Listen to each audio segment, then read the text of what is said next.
kasangkay, itong ating part 3, papakita ko sa inyo. Ito yung eksena na papasok na doon sa loob ng warehouse. Kumbaga, kailangan ito papakita ko sa inyo. Ito kailangan dito, itong gate.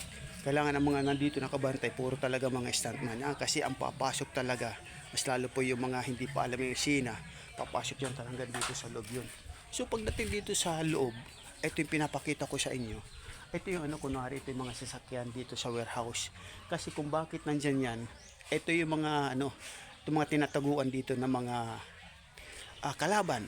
Katulad ng kalaban ng mga stuntman. Ito, nandito sa loob. Pagdating dito sa loob, kanya-kanya ng kanya-kanyang kalat na yan, pulasan na yan. Katulad dito, pulasan na yan dito. So ngayon, ito makikita nyo, ito yung dito ko na rin pumasok tayo dito sa loob ng warehouse. Yan. Dito, pinapakita ko lang ito yung atin mga eksena kung paano gawin.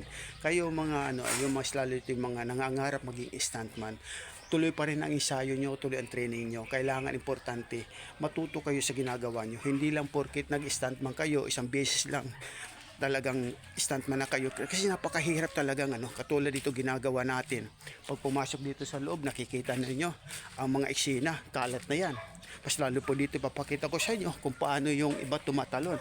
Kasi dito, ito pakita ko sa inyo. Dito may tumatalon yun. So ngayon, pagtalon dyan, palagi yung kalat na yan hanggang doon, kumakalat na sa loob yun. So kailangan, papakita ko sa inyo yung position yan, na di kayo maba at balance ngayon. Ang position yan, halimbawa yung pag yung papakita ko sa inyo.